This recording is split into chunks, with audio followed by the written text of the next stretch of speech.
found it, so found it around from one. Ooh. Oh, suddenly a hush fell over the room. Love it. Love it. All right. Are you comfortable? I'm very comfortable. Yes? All right. Okay, because I've got a lot to go through. I just want you to sit back. Okay, I've got a lot of talking. Wake me up when you finish, because I have only just arrived. Yeah. Take a quick nap. She's just flown in from Mallorca. She's exhausted, so we're just going to give her time for a quick nap while I say a few words. But we'll see. Once Karen gives me the okay. Your room lock might not be on. Your audio. Yeah, your audio. Okay. So you second your room one for this space. Check it. Let's check it right now. How's that sounding? Oh my goodness. Can we just find, is mine on? Because that's even more fun. Okay. Mine's you just hear in a more Nina? awkward place. Okay. Okay, because we don't want to have to strain her throat tonight. You know, she's, right? We don't want to dig up my skirt to find Well, things, so that's really more concerning. We're just going to leave that right there, Nina, okay? Yeah. Okay. It feels cool enough in here, right? Yes. Yeah? Okay, hello, front row. Thank you. Is this how it's going to be? You on your phone with the feedback? Is this how it's going to go? It's okay. Okay, no, sure, listen. Just waiting for somebody to Of course, no. Great. We'll wait for your guest to arrive. How are you? Nice to see you. Thank you for coming. So nice to see everyone. Okay, I'm just going to get going. You know, why not? Your guest will arrive, and we will usher them to the front row. Right? Good? Okay. Anybody else? Everyone? Okay. Fantastic. All right. First of all, thank you all so much for coming. It's so great to be back, and I am thrilled about tonight's program. I'm going to read a few things really quickly, and then we're going to get into it because we've got a really exciting guest. I think so. Okay. Oh, look, they've adjusted my microphone level again. I like it. I like this. Okay. You can all hear me, right? Yes. Okay, good. Okay, so hi, I'm Dennis Scully, and I am the host of the Business of Home podcast, and I am also the curator of the Dialogues on Design series here at the New York School of Interior Design. And what this program is all about is raising money for scholarships. So I thank you again for that. Through subscriptions and sponsorships, what these conversations do is raise money for our scholarship programs. Oh, here's your guest. Here we go. Right here. We've been saving a seat in the front row. Fantastic, right? Yes? Everyone welcome her, please. Yeah, thank you. Great. So, as I was just starting to say, we're raising money for scholarships tonight. And we have various scholarships here at the school, including our diversity scholarship and our pre-college scholarship program, where we hope to introduce young people to interior design as a profession from often underrepresented communities. And I am grateful to all who have helped make this possible. And I'm going to pull up a slide right now that has many names that I'm about to read aloud. So I want to give special thanks to Jim Druckman and the New York Design Center, Ingrid Edelman, Ferguson Shamamian, Cavalry Garrett, Claire Fitzgerald, Kim Hubner and Pierre Frey, the NYSED Alumni Council, Michelle Jacobson, Ashley Manfred, Charlotte Moss, Joanna Silver, Mary Singh, Arthur Tildesley, Williams Lawrence, Peter Penoyer, and Holly Hunt. So an illustrious group of people, right? Let's give them a round of applause. Their generosity is greatly appreciated by the school and by the students. So, getting to tonight's program. Tonight I have the pleasure of speaking with Nina Campbell. Nina is one of the most widely recognized and respected designers in the world. She trained with the legendary Sybil Colfax and John Fowler before founding her own firm in 1971, and now with her son Max and daughter Alice, she runs a multi-faceted business that includes interior design and home goods from fabrics to tabletop to furniture. This summer they opened a new shop on Pimlico Road, 53 years after Nina opened her first shop there. How impressive is that? Seriously. It makes me sound 100, but no matter. Will you please join me in welcoming Nina Campbell? Thank you.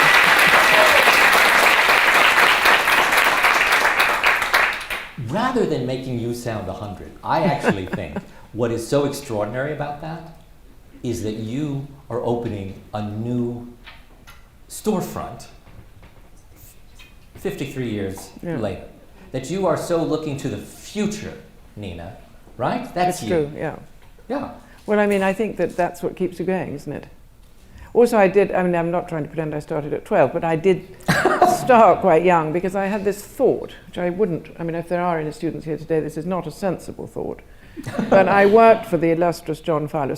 I'm old, but Sybil Coleface was long gone before I got there. But I did think to myself when I was 22, I think I better set up on my own before they discover that I don't really know what I'm doing. Not a very intelligent way to start a business, but still, never mind.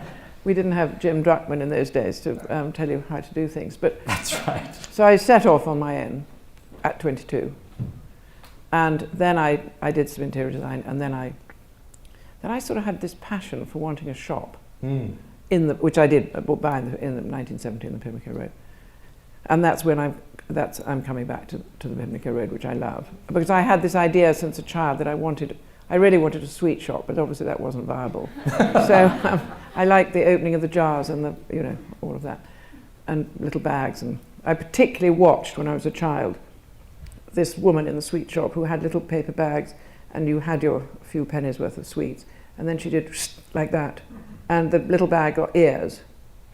And so I was always obviously visual. I didn't really care about the sweets. I just liked the little and the little bag. So that's why I'm happy to be back in the Pimlico Road. Well, and it's extraordinary now. So now, at your return to Pimlico Road, so much of what you have on offer is product that you have helped to develop, right? Licensing deals over the years. So it's really been an extraordinary business that you've built. And the pink hearts are still there. And the pink grandchildren are buying them. And we should talk about the significance of the hearts and the heart-shaped glasses and all of that. I know they've gone for a bit. They go in moments sometimes, and they've gone when I'm trying to look serious, and then they're coming back. Well, I know I'm trying to look unserious quite soon. I think it's the only way to go. Are you? Are you trying to look unserious? Yeah. Well, so now you joke about being 22 and sort of going off on your own before anyone figured out that you didn't really know what you were doing. But tell us what really happened. Well, I was very lucky because I was working for John Fowler, who was a great master, and he was incredibly generous with his knowledge, which I think is incredibly important for all of us. And I know a lot of my friends in the design world are exactly the same. And so I was working for him, but I said people were coming to me and asking me if I could do small jobs, including Mark Burley of Annabelle's, who really, John Fowler didn't really want to mess with the nightclub downstairs because he was doing the illustrious Claremont Club upstairs, which was this wonderful building, which was far grander than the basement, which was a sort of old kitchens. And so he sort of pushed Mark onto me, really. And that was the beginning of a very wonderful, long friendship and association, really. And I did that at Annabelle's for a long time, and then Mark's Club to follow. So I did have quite good jobs up my sleeve. I had a castle in Scotland, belonged to friends, which was absolutely dripping with dry rot. I don't know if Americans have dry rot, but it's something quite unpleasant which gets into the bones. For that matter, but I just don't think we have enough of those. Well, maybe the castles aren't that old that they don't have dry rot, but so I did this castle up for these friends of mine in Scotland, which was great fun. It had, hundreds of bedrooms, and then we did a hotel. Of course and it did. Of course, naturally. And so I had quite a lot of grounding of things to do. And then I did all of that, and then I suddenly wanted a shop, which had been my passion for quite a long time. And then I went to Mark and I said, look, why don't I just do your decorating? I'm fed up with all these other people. You want to give her a hand help? Ooh, I thought my voice was booming, but never mind. So I said, why don't I just do the decorating for Annabelle's and Mark's Club, and let's have a shop together. And some sort of PR person said that it sold unashamed luxury, to which I responded, there is nothing shameful about luxury, and I really believe that. There you go. Good ground to stand in. It sounds like you have some supporters in the crowd. We have a feeble clap from over there. Thank you. Well, and we should tell some of the audience might not be familiar with Annabelle's and what it was, but it was an extraordinary. Annabelle's was an extraordinary nightclub, which was in the basement of 44 Berkeley Square, and it really was actually terrific. And it was a sort of place that it really isn't any longer, because it was very intimate.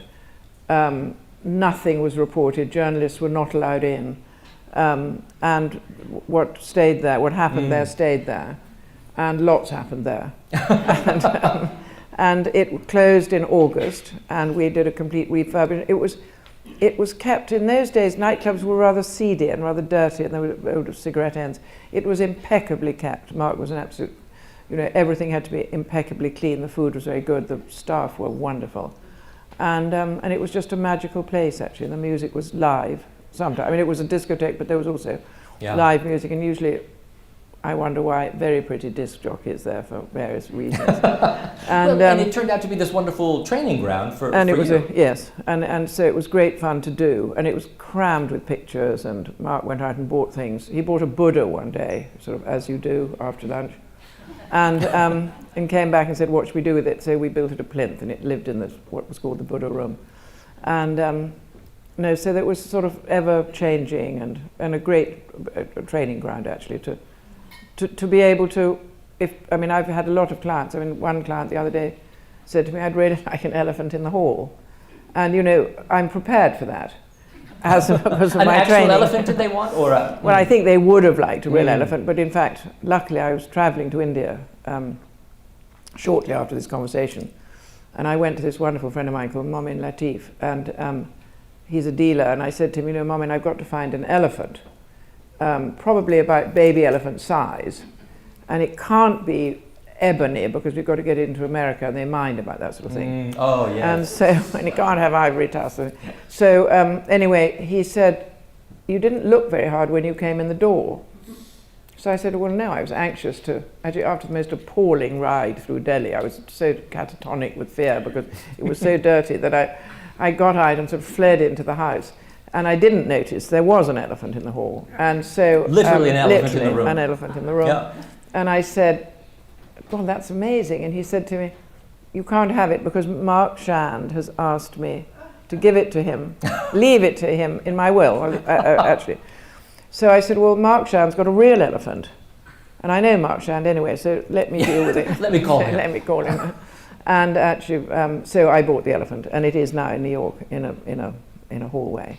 And it's so lovely to come and see this elephant.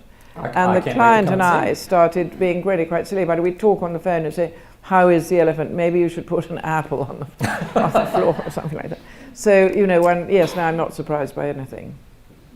Well, and I love that. Speaking of apples, let's just talk quickly about this image that we have up that people are looking at. Well, that was Lord Snowdon took that picture. And the apple is stone. I would have broken my front teeth if I'd bitten into it. And he wanted to do this photograph for American House and Garden. I'm not sure if it was me or the apple or him, but it did close down American House and Garden. Yes. That was the last issue, unfortunately. I've never taken it personally. She was the real reason for the demise of that publication, sadly, this image. So there you go. Yeah. But it was quite fun because he was quite shy, and I did know him anyway, so it made it easier. But I then sort of said, well, should we have lunch and should we have a glass of wine? And then everything got, colourful and, whatever. And that picture was taken. So it was great. It was great fun, actually. Well, I'm glad you all had a good time before the publication went down. No, exactly. It went into total liquidation due to me. Yeah, well, it's never been the same. And when we jump into some of these images, I want to talk a little bit about, but I feel like when you joke about sort of getting started, Annabelle's was this wonderful training ground, and it sounds like people really discovered your work and what you could do. Tell me how that first materialized for you beyond Annabelle's and the clients that found you. Well, I mean, the Annabelle thing was very lucky because I saw Mark at a dinner party at my brother's house, and I was about 20, I suppose. And I was going to Annabelle's a lot. It just really opened. And when you're young, you have no sort of fear of great icons, really. And so he said to me, what do you think of Annabelle? So I said, well, I think it's actually great fun. And I have always a really good time. But I think those vitrines either side of the bar are a bit tacky, selling jewellery. I mean, most people fainted with sort of horror at the idea of even having to speak to Mark Burley because he was such a god. I just sort of didn't really think, I just thought, well, he's quite nice, but he owns his nightclub and he's got vitrines selling jewellery like the Ritz either side of the bar, which I thought was tacky. And he said, well, if you think you're so clever, you can do them yourself. So I thought, well, that's a shoo-in. You know, we went round there, I got round there sort of 2 days later with my little samples of red silk and a little edging that I had devised in blue and red and some emari dishes and blah, blah, blah. And he said, okay, do them. And that was my entree, if you like.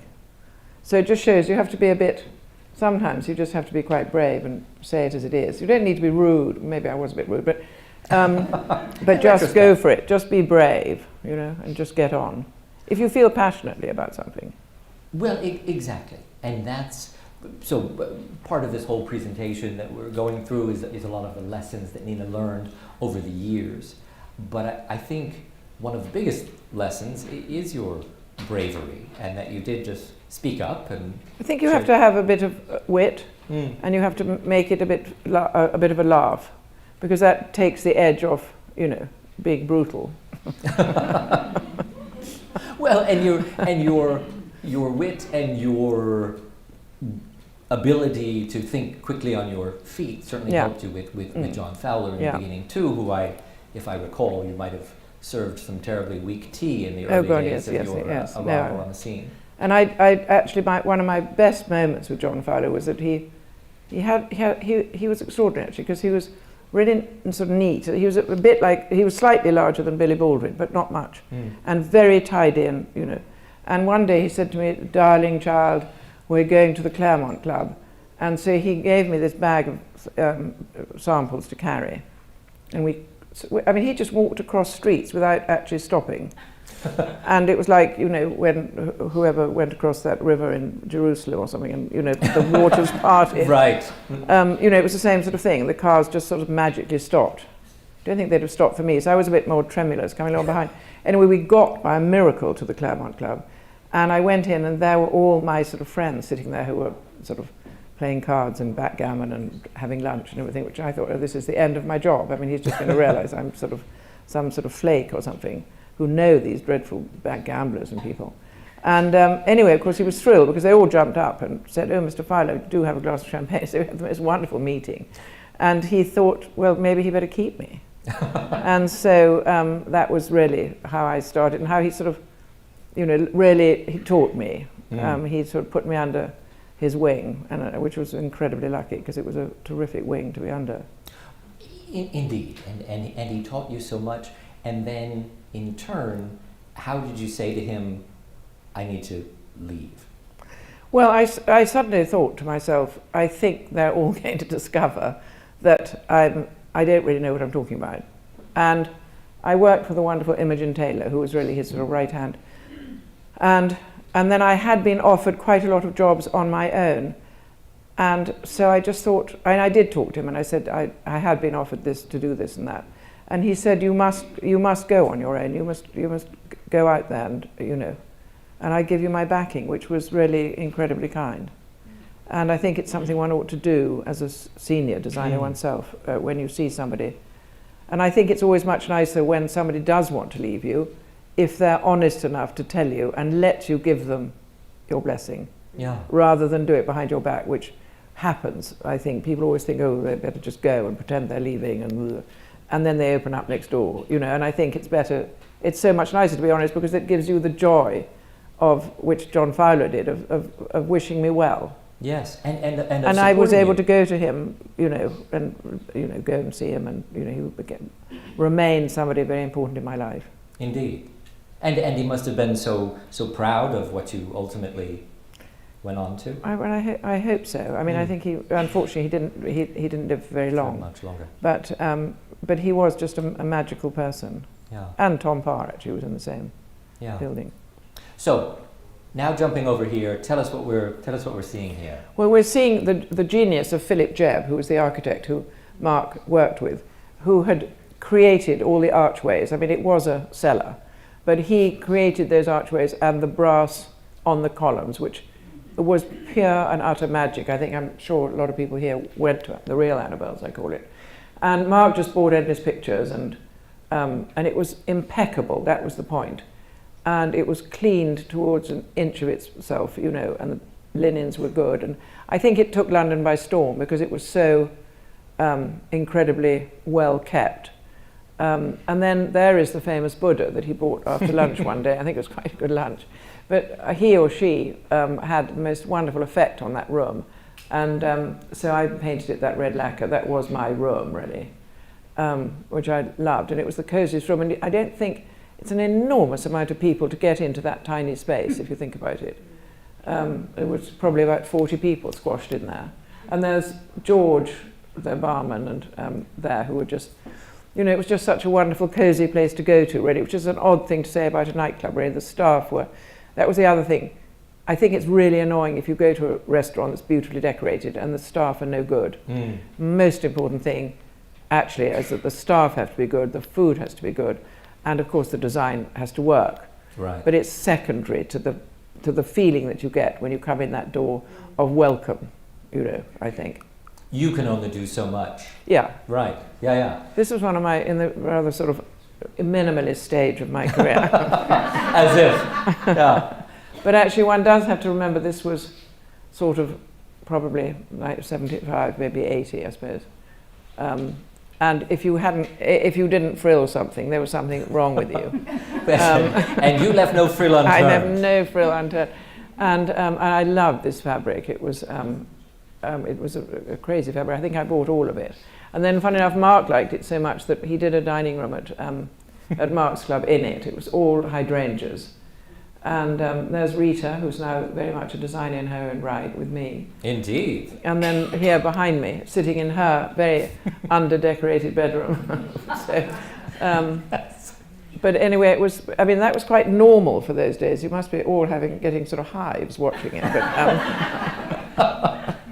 But it was, if you could frill something, you did. Yeah. Do you think it was scarring for the children that they grew up in these rooms? Well, they are very... Later, do you feel that there were... If I asked Rita about it... I think she's very scarred, I think. Well, yeah. I think if she could get hold of a pinking and frilling machine, she would, actually. Now, this was my bedroom where I moved. Right. This is you toning it down. This was me toning it, and I decided Okay. to go minimal. And then I think one of my children said, "Mummy, I think you confused minimalism with beige." And so I said, "Okay, well, this is as far as it goes. This is the line that you're drawing. Go no further." And actually, I rather loved that room. It was a sort of... I do too. I did, it was an apartment that I built, and those of you who know London, we don't really have apartment buildings, but this was a row of houses, and it was rather intriguing because it had... Two of the buildings had been turned into what I call the first floor, you call the second floor, the major floor, was turned already into one flat, and the man, who was a total crook who sold it to me, said that he'd bought the flat next door, which he actually had, but he hadn't got permission to knock a hole through.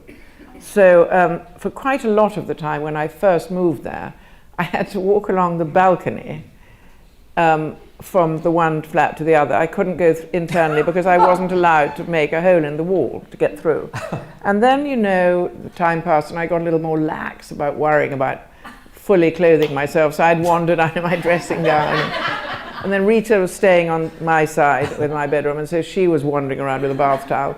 And then my then ex-husband went to dinner with some very smart French people who'd just been sent by the embassy or something, and they lived across the road, and he told her, this woman, who he'd been married to.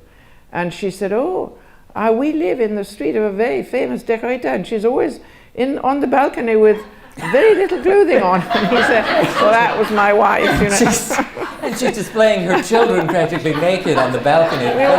We thought the balcony was ours. Maybe this is what I should ask Rita about the scars and the bad memories. Anyway, shortly afterwards, we got permission to knock through. After that, somehow, magically. I think it was some memo from the French embassy.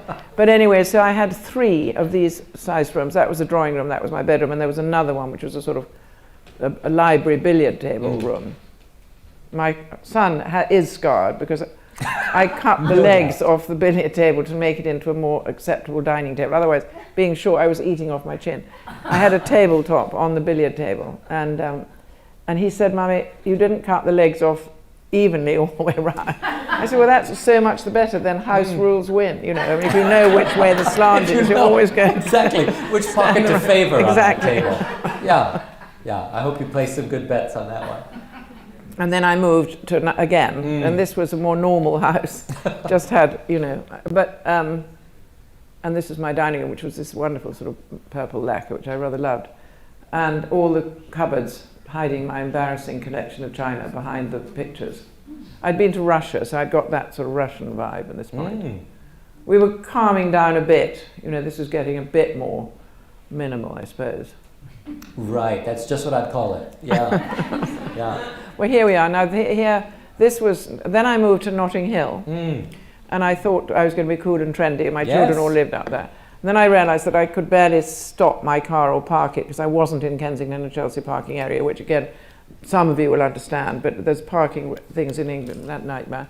And anyway, there's my darling Archie lying on the floor. I sort of went in my life from low ceilings to high ceilings to low ceilings to high ceilings. It's quite odd when I see it documented here. Anyway, this was, I rather loved this flat actually. Yeah. But I had to stay indoors. I did knock a few flats together, and there was one up a spiral staircase to my daughter, but no balcony creeping. That's one. And this is where I live now, and this is where I think I'm going to sort of be taken away in a box, because I've figured out Not anytime soon. when I can no longer go up the stairs, I'm going to move like Nancy Lancaster onto the ground floor and have a four-post bed and receive. Yes, just welcome people. Yes, and I well, got think a that's sliding door, which can, you know, and I can have what the French call a lever, I thought. So that's all planned for, so I don't have to move. Oh, this is perfect. Okay. And this reminds me of, I did a book on Elsie de Wolfe, you know, The Little House of Many Mirrors. It's quite small, this place. It's mirrored everywhere. And I bought this fireplace on Atlantic Avenue here in Brooklyn somewhere, and schlepped it home. Not actually a frightfully clever thing to do, but it was, I couldn't resist it. I get it, and it works. Well, it works rather well because it's a rather good proportion, and then I mirrored the fireplace, and then the fire officer came. I don't know if you have these awful people called health and safety here, but in England you do. People who prevent fires, those wretched Such a people. nightmare. Yes. I know, they're so tasked. They're such a nuisance. Anyway, aren't they told me that my chimney wasn't therefore deep enough, and would I like to knock the thing down and make it. They'd changed the rules from 8 to 10 inches. So I said, no, thank you. I'm going to live Alice in Wonderland. We're going to have rock crystal logs, which Alex Papachristides told me where he'd got his, because I'd seen that he'd had some. I mirrored the whole thing, and it's just pretend. But the house is always very warm, just in case anybody wants to come and stay. You can't start an actual fire because it's not up to code, but otherwise it's all fine. There's a fire in the garden instead. It's lovely. You know, you mentioned Elsie de Wolfe. Yeah. And you wrote a book about her. And did you find yourself, when you really learned about her, did you find her to be an influence? Did you I thought she was rather fascinating, because I think that, I mean, at the time she took the world by storm. I was completely intrigued by her. I was asked to do this talk for the V&A on women. There was a whole series on women in design, and Stephen said to me, would you do the thing on Elsie? And I said, well, when is it? And we were talking in November. He said, oh, April. So I thought, oh, well, we could all be dead by April, so I'll say yes. You know, it's way ahead. And so then suddenly March came, and I thought, oh God, it's all written up in the V&A. I mean, that was quite, you know, like showy. And so I fled to Los Angeles and went to see Hutton and wonderful, yeah, anyway, so God forgive me. Anyway, and had the most wonderful time, and saw the museum and saw all her stuff and her work, and they were so sort of fantastic and helpful. And then I went to New York, and I went to Amsterdam Yard, and I got all this material and went back to England and sort of delivered this lecture. And my son who was sort of 8 or something, said, "Oh, Mummy, I hope no one in the audience knows more than you." And I thought, oh, God, talk about out of the mouths of babes or something. And I saw a very elderly man in the front row, and I thought, oh, he's the one. He's going to have known her. He's going to and raise he's his going hand to, and yeah, ask a and he's question. just going to say, no, she wasn't like that at all. Anyway, I did this whole lecture, and it was in the days of a slide tray. And it was all going swimmingly until the slide came up of when she married Charles Mendel, which we know was a rather unlikely marriage. And the slide thing stuck. And I thought, oh my God, here I am with a few cards with notes on. And what am I going to do now? Because the slide thing is obviously broken. Anyway, I said, listen, I mean, she married Sir Charles Mendel, and, you know, it was a bit of an unlikely marriage, but I mean, he had a title and he thought she had money. She didn't have that much. And, but anyway, they were very elegant, and then, thank God, the whole thing went bubble and wobbled back. And came back to life? Came back to life. And you were saved? Yes. You could have heard my heart beating like, you know, in Peter Sellers' film. It was sort of boom-biddy-boom. But anyway, it worked, and that was and I was fascinated by her as a result of that. Well, she was extraordinary, and I well, mean, if you really, think she changed so many things, yes. didn't she? Really, Yeah. which we all live by today. No, exactly. I mean, I feel like she was the mother of the industry when you think of today. So I'm so glad that you got a crammed course in learning about her. Yes, I did, and I travelled all over, you know, to learn about her. Yeah. So here this is my house at the moment, which is going to become my nursing home when I can move into the ground floor. And this was a funny little house I bought, very unlikely really. It was, I call it the hut, because there's sort of, you don't really see it. It looks like a lean-to slightly. And then you go in and it sort of opens up. It was the ugliest house on the market, I think. And I just went in and I thought, this man's potty who's shown me this house, you know. And I went up the stairs. I was trying to be polite, and I went upstairs and I looked out of the bedroom window, and there was a magnolia tree in full bloom. Oh. And I thought, okay, now at least we're going to get serious about this. We're going to knock the whole thing down, and we're going to rebuild it. And I knew I could dig a basement. It had been the artist studio of a sculptor called Sir Frank Dobson, who was quite famous. And actually one day I was in the street, bumped into a friend of mine, and he said, "Where are you living?" And I said, "Well, I bought this absolutely hideous place, but it was Sir Frank Dobson's studio. I don't know if you ever knew him." And he said, "Come with me." And Frank Dobson had done a sculpture of his father's head. And he gave me a photograph of the father, the sculptor, and the head. And I said, "Please, may I have a copy of this? I want to sort of bury it in the brickwork as a sort of memory of what happened here." And so I dug a basement, which we do in England. It's sort of disease. And I got an extra bedroom and a television room and a laundry and all that downstairs. And then I've got the whole sweep of the thing. And it's got 2 little courtyard gardens, which mean that when you're in the house, you don't see anyone else. And it's a street of not very many houses, and I figured I was the oldest person in the street, having arrived there. And so I did a Christmas party, and now we're all friends, and we had the most wonderful Christmas. I mean, we had a coronation party all the way down the street. Oh, and that's fantastic. I had a sort of model of Prince Charles, now king, sitting there on the street, and we all wore crowns and went crazy, and you know, so and we had rather a good time. It went on till 9 o'clock at night. How fantastic! So it's quite a good place to be. Yeah, I'm so glad that it's your forever home. I think so. Yes, exactly. Yeah.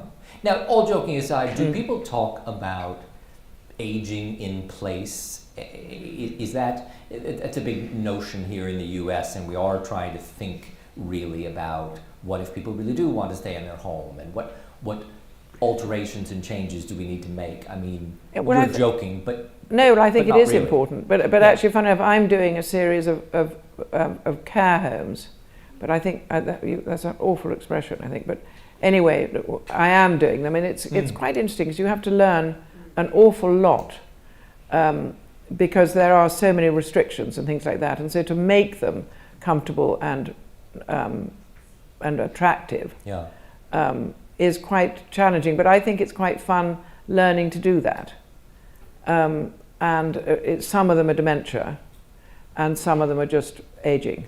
Yeah. And And I've been quite, I mean, there's quite a lot of them, and they're obviously at quite a high standard. And I think it's really makes you sort of think out of the box. Does rather make me want to stay here a bit longer. Oh no, absolutely. You know, my wife is in the audience, darling. When you put me in a home, I want it to very much resemble this home right here. This is okay. Thank you, sweetie. Try to remember these images, will you? You've got a copy. Yeah. Now this is my basement, Yeah. guest bedroom, and then pictures of Rita and Max either side of the bed, and Alice had this idea of putting it this way around so we could get both sides, but it does actually, the bed is in one piece rather than in two. But I think that this is a room which I experiment when I've had new collections, because I can easily change the wallpaper and everything in this room rather than other rooms. So this is a sort of fairly recent paper, and possibly will change quite soon. But I love it. It's a laboratory. It's exactly.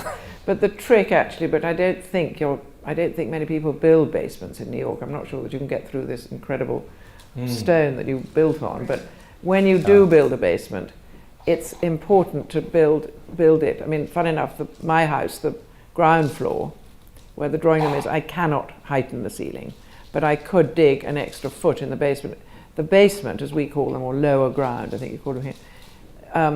I think it's important to make it that extra foot higher, because you have a much more feeling of sort of graciousness, and you don't feel that you've been sent to stay in some hole in the ground. But you have actually, you've got an elegant bedroom. This doesn't at all feel like a hole in the ground. Well, right? I hope not. There's somebody here who has stayed in it, and I think we'll probably we'll ask them. Yeah, we'll ask them how they felt. This is a house I did for a lovely young couple in the country, and I think it was sort of, they had lots of young children, but wanted sort of sanctuaries of their own. There's a little sort of secret door in that bedroom going through to his dressing room. And then what I like about this, there was enough space to do a really big bathroom. I sort of quite like the idea of a bath sitting room. And I mean, I did one once with a cocktail table at the end of the drink tray at the end of the bath, because providing it's only family and close friends, why not have a drink while you're getting ready? I'm with you. Yeah. And it's the only time you have time to chat to somebody, actually. So if you can sort of curl up there's a really comfortable armchair here. So the husband can talk to his wife while she's having a bath, or vice versa. So lovely. Actually, Elsie once said in that apartment in the Avenue Montaigne that you want to keep what she called the unmentionables, because she couldn't even use the word loo or lavatory or whatever, right, behind a screen or separated. And I think that's quite right, actually. It's quite nice to keep that out of the way, and then have a bath in the middle of the room, just as a sofa you might have. And this was their sitting room, which they felt that they would like to keep the children out of. I'm not sure how long that's going to last. But it was designed as a room. There were plenty of other sitting rooms. The children were not, kept behind bars. But there was about 6 other rooms that they could go into. But they wanted this to be sort of feminine, and that's a rather wonderful pink colour on the wall. And this is the beginning of their collecting. I quite like with young clients to say, here you go. Now you've got to go to the antique shows, and you've got to buy your pictures, or go to art shows, or go on the journey yourselves. I'll hold your hand, but I think people should buy their own art, because it's got to be a passion. And it's got to be personal for them. Absolutely. Yeah. It's got to make your heart sort of stop. Right, but you guide them and tell them where to go. And yes. Yes, but you want them. In fact, with her, she was their first house had been rather sort of modern, but I mean, not necessarily particularly good modern, just the things you sort of collect on the way. And she wanted to go off and buy a modern table for a room, and I said, let's just pass by the antique show in Battersea. It's a rather good one, the antique show. And then I sort of saw a few people. I said, how much is that table? It was sort of £2,500, which is not really a lot. By the time I talked to the man, it was £2,000. Well, a new table in the design centre is going to be $5,000–10,000. Yes. And I just said, this table is fine. It's beautiful. And she said, it is, isn't it? And I said, yes. And it's we can buy it for practically nothing. And I started her on that sort of thing, which I think is a good idea. Well, it's beautiful. I love this space. Now this is. Oh, well, this was quite different. This is the Via Condotti in Rome, And this was a couple who, he was much more old-fashioned and sort of palace furniture, those chairs at the back, and she was more modern. And so the marriage sort of had to be made of the furniture as well as the couple, you know. So the coconut matting on the floor, bound in leather, sort of made the palace furniture more amusing. I think so. Yeah. And all those wonderful things. And then here, this was their bedroom. It was a wonderful apartment. And but I think that I don't like fashion in design. I think it's irritating. And all these people who say, oh, this is out of fashion, you can't have brown furniture, you can't have skirted tables. And actually, this I'd quite like to show this picture, because the reason there's a skirted table next door to the bed is at the other side there's a wonderful commode, a chest of drawers. And there aren't two of them. There's only one. So what do? You've got to get the lamps the same height, otherwise you end up with a twitch because the lamps are doing the wrong thing. And so the ideal is to make a round table and cover it with something wonderful. This is a red cashmere fabric, and a huge, rather exaggerated fringe around the bottom. Masses of room for photographs and all that. And it sort of balances the other side. So you need to remember in design, I think, that you just use things in the right place. And not, not all the time and not everywhere. There was a sort of disease of skirted tables, I remember. And that's obviously people got gone. a little carried away with that. They did, and they were everywhere, and they were all Yeah. the wrong proportion. That was Right. that was the irritating thing about them. And this is, you see, there's the other pair.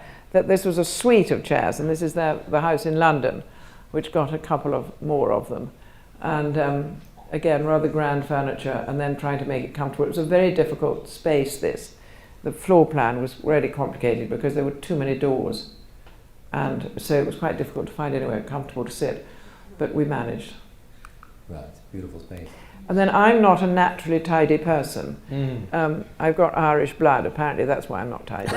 But that's what my nanny told me. Anyway, so I think tidying up has to be made fun. So I always like painting the insides of cupboards some colour, that you want to open the door and you want to put things away. You want to put things away. You want to put Yes. things away, yeah. Well, it's lovely. This was the show house I did in LA, the Doheny house, and I got I had a good time doing it because I met Beth Webb, who was doing the other room, It was so great. Mrs. Doheny's bedroom. This was Mr. Doheny's bedroom with a bit of a pinch of salt, but anyway. And so she and I sort of got together and thought that I wanted my room to blend with hers, so there wasn't a shock. Because some of these show houses, you go in and you go from one fantastic idea to another, and you come out kind of like rocking. But I wanted to have a sort of slow kind of thing. So we had a wonderful time together doing it. So I did this room, and this was supposed to be Mr. Doheny's bedroom, who, as we know, had a rather dodgy end. And but anyway, not in here. And so I wanted to make it very sort of comfortable, and I just had a really good time doing it. And then, you know, I'm sure lots of people in here, I can't see many students in here, but if you are a student, you will know that you will do, yes, show houses probably, and there are restrictions because you have to make it look as hideous as it was when you walked in afterwards for some reason I've never quite understood. So we put the fabrics in the panelling and kept their rather grubby paint for them to continue to keep afterwards, so I didn't damage it. And then I just thought it was fun to work with these fabrics. And I had a really good time doing it. And then everyone was very kind and said, gosh, Beth, your and Beth's rooms look so inviting. Why don't you stay here? And the docent said, stay here, you must be joking. After 6 o'clock, it's so haunted. Because so many dreadful things happened there. I mean, there were bodies all over the place. I'm sure it is haunted. It is haunted. Anyway, I didn't stay. I was off, but down that drive at 6 o'clock. As fast as you possibly could. Yeah. So we don't have to touch on all of this, but I mean, so much of the evolution of your work. I'm wondering what are in your mind some of the well, of course, the first lessons? sentence is Elsie. Yes. And actually, if you think about that, if it's practical, if it's suitable, and if it's in the right proportion, you actually can't go wrong. Because if it's unsuitable, it's a disaster. If it's impractical, I find it irritating. And if it's the wrong proportion, it's a nightmare. So actually, she was so, those 3 words, I think you could run your entire life through. Actually, in everything, really.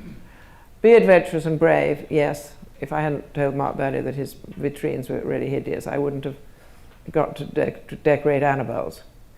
No, and along those same lines, and we've talked about this in the past as well, you became a wonderful salesperson. You sold people on ideas and what you wanted to do, and that's such an important component. And I think, funny enough, people often ask me, what's the difference between working in England and working in America? And I often say it's 2 very small words, or one really. If you say to an English person, I think we should recover that sofa, they would say, why? It's perfectly fine. If you say that to an American, they say, oh, why not? What a good idea. And so, you know, I mean, obviously on bigger things. Yeah. And the English sort of, historically, I mean, now there's a little bit more new money in England, but in the old days, they just wanted to cling on to all their old things. And unless really you couldn't get out of the sofa because the springs had all gone, they saw no reason to have a new one. And really, you know, when I was growing up as a child, if there was 1 bathroom for the 9 bedrooms, that was considered extravagant. I'm slightly exaggerating, but I mean, it was a bit like that, right, where the Americans warmed nicely to an ensuite, you know. And we think ensuites are sort of probably something you might find in a hotel. And in fact, I did a house for some people, and when we went to the council and we showed our plans of 4 bedrooms and 4 bathrooms, they thought we were going to start running a hotel. You know, I mean, so it's a very different attitude. So yes, be adventurous and brave. Look, I think that's very important, actually. I think in America, in New York, what I love doing is looking up.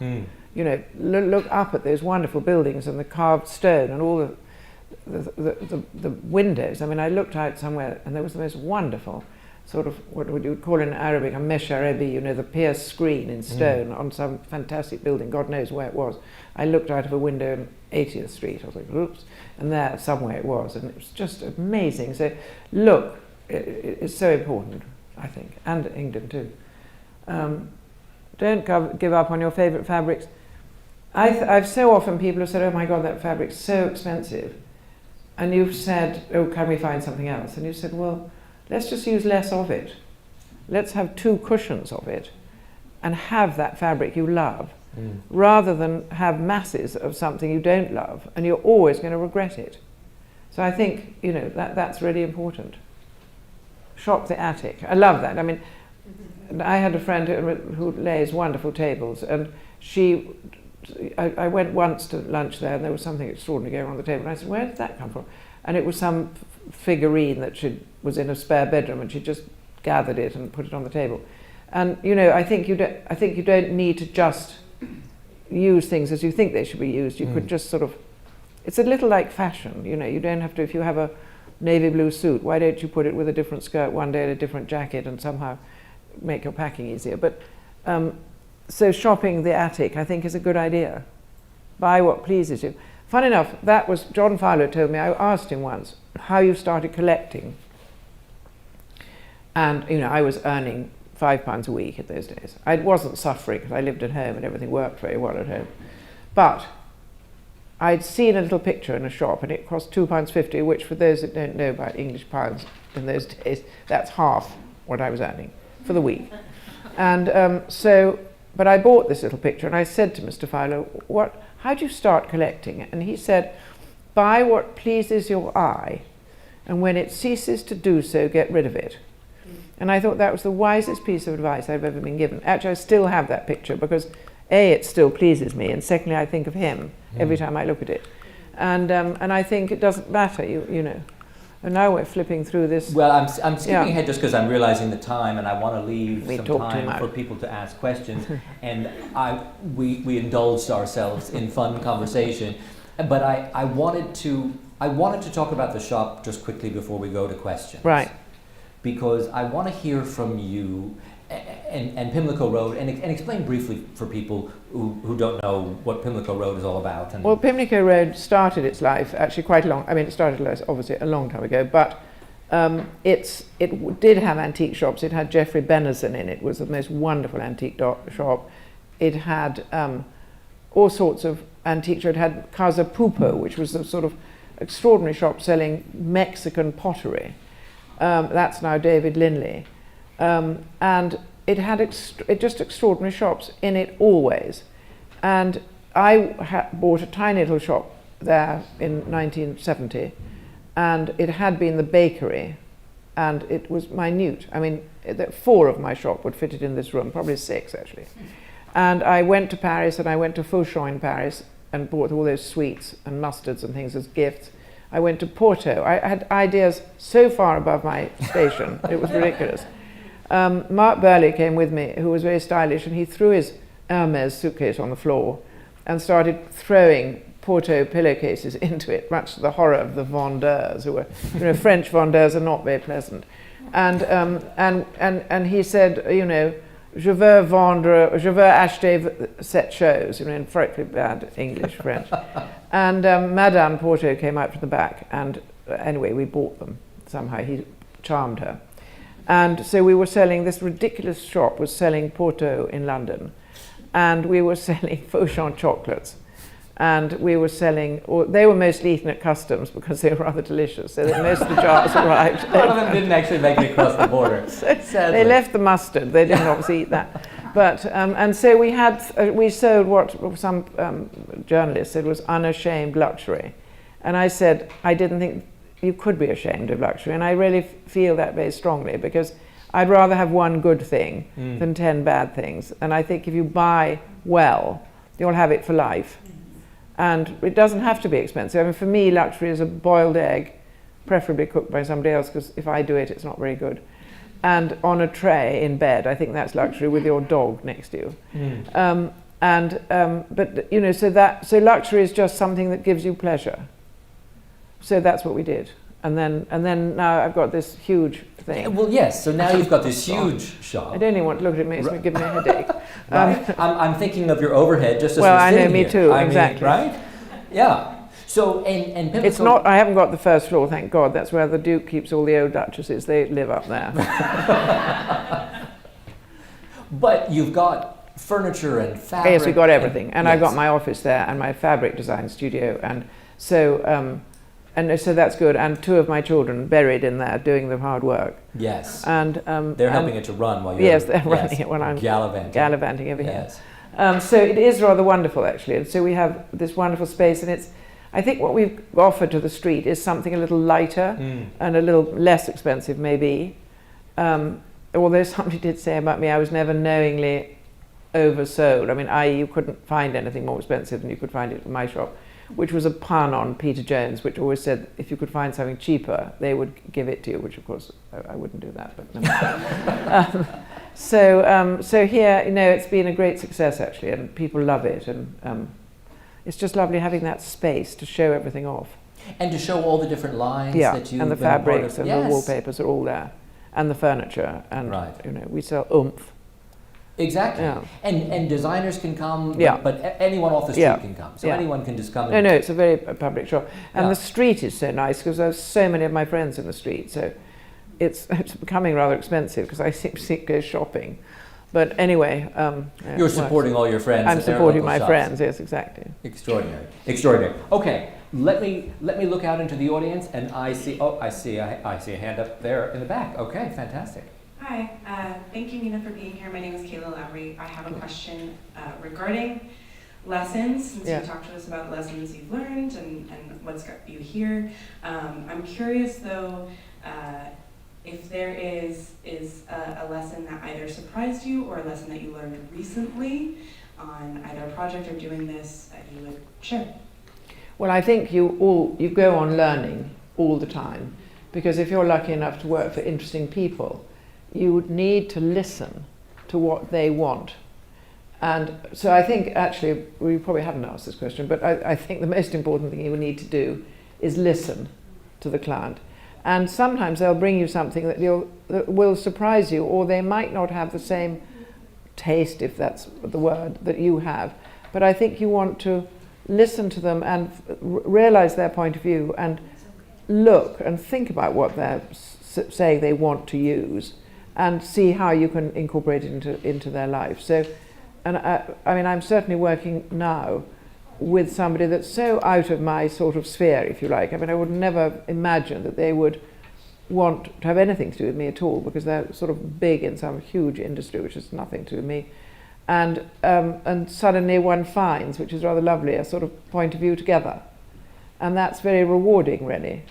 If you sort of meet somebody that, I don't know, you just think, gosh, I mean, why would they ever have asked me to do their house? Because we're really quite different. And suddenly you realize that that person has the same views, and you learn from them. And I think that's really important as I don't know if you are a design student, but...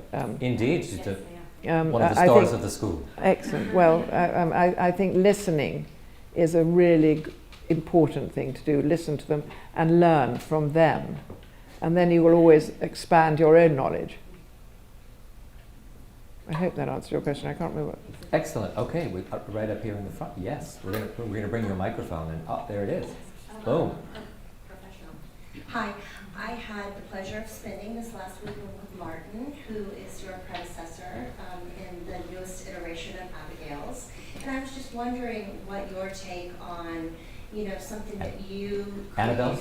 You mean? Oh, Annabelle's. We were talking about earlier? Sorry. Oh, yeah. That's okay. We just wanted Sorry, to be we're sure we were thinking- talking about. I'm old and feeble. Well, so am I. I'm so old, I thought maybe I had done A Abigail. lot of that going on. So I was just wondering what your thoughts were with his take on things, of something that you so beautifully created, and, just kind of what your thoughts were.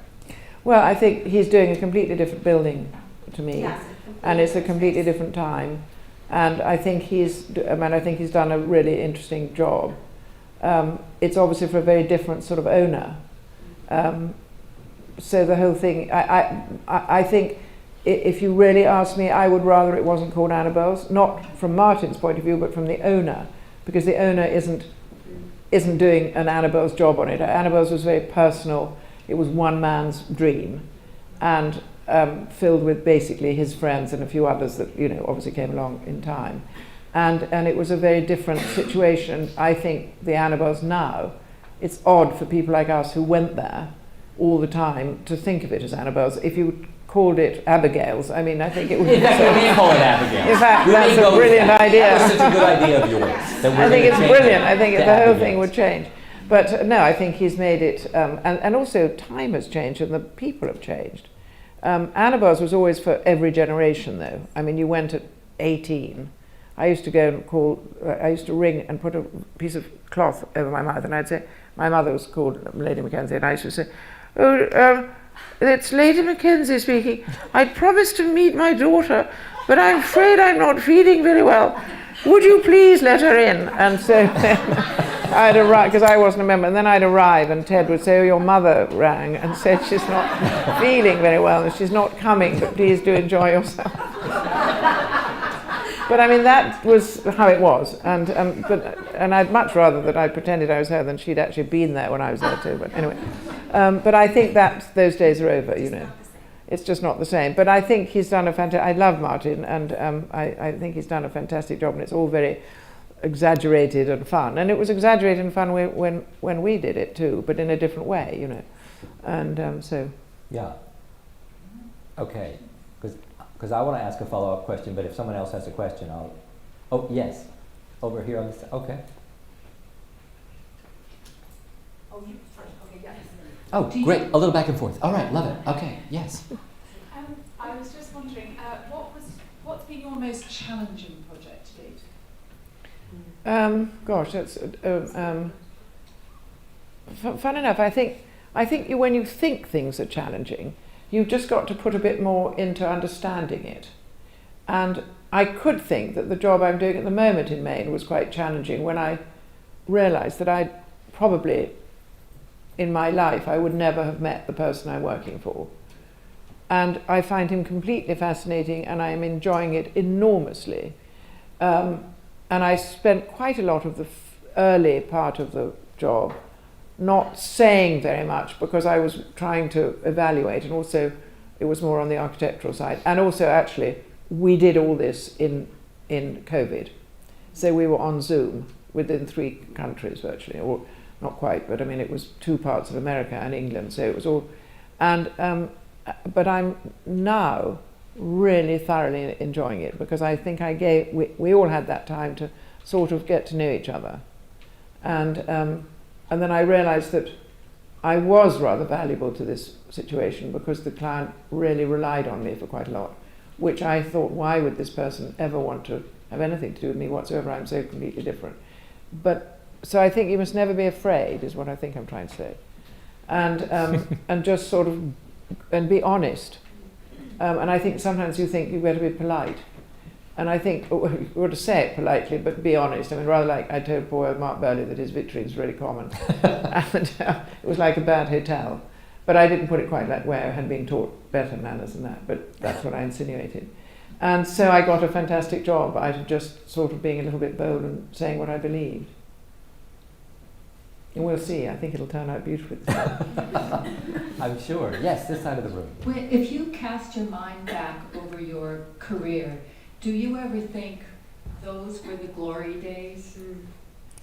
No, I don't actually, because I think what's today is so wonderful, and I think one must always look forward. And I think where I'm so lucky is that I'm still moving and working. You're still mobile. I'm still Isn't that mobile, great? and I'm still excited about things. And as things progress, I mean, there's different materials people are using. You meet different people. I mean, I'm doing something at the moment where I've just had these sort of mad ideas. I don't know where they came from, and I'm putting a pub, an English pub, into this private house. And I found a man who's just been given an honour by the King of England for his work, and he is engraving glass for me, and it is so beautiful. And I just think the joy of that, each time you do something like that, it eclipses what came before, because it's just so exciting. And to work with craftsmen, I think, is just joyful. So no, I think yes, there were glory days, but there are glory days now. I mean, Anybody else? Anybody else before we? Oh, yes. Oh, okay. Hi. Hi. I'm curious to know your e-commerce platform. When did you start that? And could maybe you give us an idea of like something that sells really well, or that surprised you that sells really well, or? Well, we have, thank God, I've got a wonderful daughter who does my e-commerce. I think you can, I think the shop, of course, is what works on e-commerce, and COVID, we were kept alive by e-commerce. And actually my daughter decided, it was slightly against the rules, but that the shop was her office, and which is true, but in normal days, I mean, her office was hidden away downstairs, but she came into the shop front, and when she saw sort of people with large Hermes handbags floating past the window, she would sort of decide she'd run what she called click and collect, which was going on in the supermarkets. And you were allowed to click, I don't know what that means, and collect.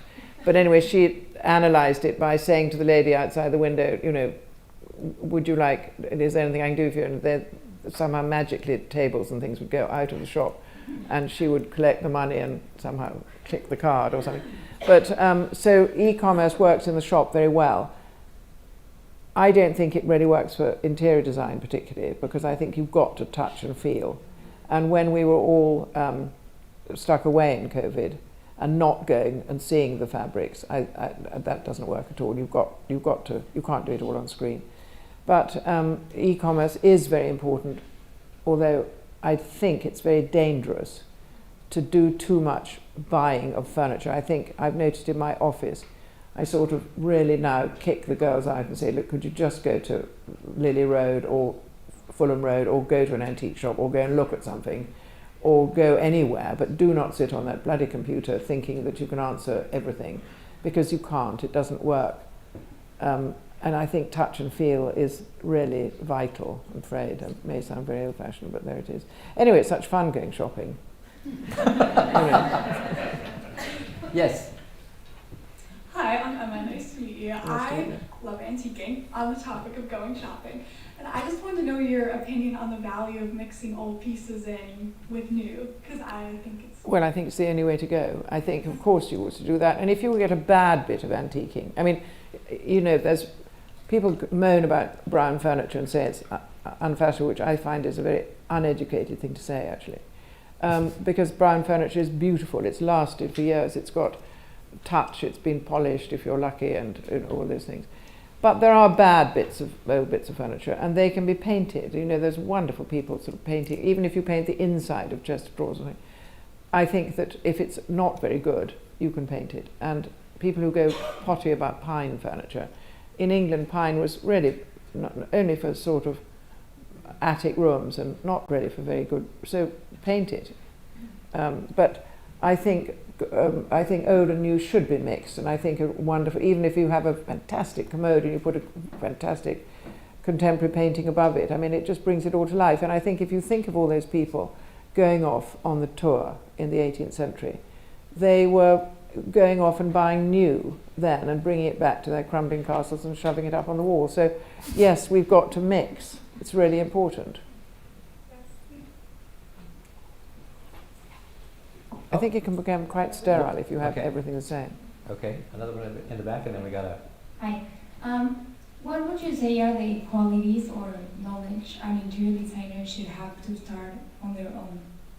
Well, I think you've got to you've got to either get a partner who's very good at the math side of it and the business side, unless you are yourself, because there is nothing worse than not sticking to your budget, and it can land you in a lot of trouble. So you've got to be organised. You've got to be. I mean, there are a lot of people now go and work in a bank and hate their job and turn into interior designers, which is perfect because you know how to do things, or they're lawyers or something. So you must have a good head on your own body, or you go and find one and become a partner of them. And then I think you want to work for somebody really good before you set off on your own, because you can come to this wonderful school here and learn an awful lot, but there's nothing like learning on the job, because you learn how to interact with your client, and you learn how, that some people can't afford to do one thing or the other. You have to think about the budget. I was talking to somebody this morning, and they've got a lovely apartment. It's rather contemporary. So one has to but they are not remotely contemporary. They've got old things. But what we have to think about is, if they are not going to stay there for very long, you don't want to put all the money on the walls, literally on the paint. You don't want to do the world's best lacquer job on the wall, if A, they're going to cover it with beautiful paintings, and secondly, they're going to move because somebody's going to put a building outside the, whatever. So I think you've got to think about, and I think you've got to be honest, and you've got to try and get out of your client all the things that they might not want to talk about. Do they hang their clothes? Do they fold their clothes? Do they wear long dresses? Planning cupboards, most important thing. Laundry rooms, most important things. The most important thing for me, I think, is what they call back of house. How is the house going to work? If it doesn't work, you can make a beautiful house for a magazine to photograph, but it's just going to be irritating. Okay, one. About beige, I wonder where you think things are going now. I had a lovely, very sympathetic counseling session from the woman cleaning my house yesterday, that the stagers who want everything to turn beige, I had too many patterns. She was explaining to me that it should be simple. I shouldn't have all these fabrics and trims. And I just wondered, where do you see it all going now? Because it's certainly the direction for realtors and things like that. Well, I'm afraid, yes, realtors always want everything sort of beige. I don't quite know why, because surely you come into, I suppose it's so that people can imagine, but they've been like that forever, haven't they? And then I think if you walk into a beige block, it's very difficult to imagine what could happen there that would be fun. But I know that this is the thing of realtors. That's what they want to do, and I've never understood it really, because when you get a designer's house, which is beautiful, that sells in a sort of nanosecond somehow. And then, of course, they rip it all out and change it. But they do like to walk into a house that's warm. We're always told you have to have the toaster on, and the coffee pot, so that seduce them with coffee instead of beige. Try that. Yes, last question right here in the front, and then we'll. Thank you. I introduced myself earlier. I'm Margot. Have you seen the new Tiffany's? Speaking of beige. No, one here in New York. You should see it. Oh, really? Where is it? Where It's on Tiffany's was? 57 and Fifth Avenue. Right. How many of you here in this, as designers, what do you think? No, what I found so interesting, because I like the old Tiffany's, dark wood and the brass and all that. So I was prepared not to like it. Everything is beige, but it shows the product. I mean, that's when they started selling handbags. So they've really done it over. It shows product incredibly, but it's a symphony of beige. No two things are alike, and I have to go back and look at everything again. You see a chair, and you think, oh, that matches it. And the subtlety of it, it's something you should see. Oh, I'll go and see. I think you really should. I was prepared not to like it, but I was kind of overwhelmed. I did do an apartment for some Russians, actually, and she liked my house. But actually, when I made a presentation to her, and I did know she didn't like colour much, but I had quite gentle colours. And actually, we ended up doing the whole thing in beige. But in fact, the artwork was so extraordinary that they had. And I did play with all sorts of textures and colours. And so, yes, I think you can do beige, but you can make it interesting. But you need texture, and you need shades, and then you need, a few basilets and whatever else. The draperies, and they're all different shades, and then there are different things they're done with it. You say, well, those, and then I would start looking at them, and they all had some little touch of embroidery on it, or well, I'll definitely go and see it. flushes. You'll make a point of getting to I'll go Tiffany's. there tomorrow morning. Yes. I will. prepared not to like it, but I was so overwhelmed how good you could use beige. That is the product. There you It are. really shows off the product. There you are, for my friend in the back, for your real tour. There you go. Yes, Get exactly. down to Tiffany and have some. Don't think you're going to persuade her to go beige. Okay? If that was the point of that conversation, because that's not happening anytime soon. What was so fabulous, Nina, when you were answering an earlier question about looking back on the glory days, you're not looking back. No. No. You're looking forward. You just opened a new shop, for heaven's sakes, on Pimlico Road with this giant rent and there's all this product, and you're looking forward. Well, you have to look forward, don't you? Right. I mean, that's the whole thing. And that's the great thing about interior design, is that you can go on being an interior designer really until you literally, what we call, pop your clogs, because you can sort of die draped in a sort of sample. And is that how you want to go out? That's how I'm going, do you want us yes. to sort of wrap you up in a little bit? Wrap Okay. me up. One of my own. Yeah, one of your own, of course. bit so of you'll trim. also get a commission on it. Yeah, when you take it exactly. out. Yeah. I get my royalty. Clever. You are such a businesswoman. No question. Will you please join me in thanking the incredible Nina Campbell? Just extraordinary. And come on back, November 2nd. We'll be back for another Dialogues on Design. I want to thank all of you for coming out. This has been such a pleasure. You've been a wonderful audience, and I hope you enjoyed tonight's talk with this extraordinary woman. Thank you.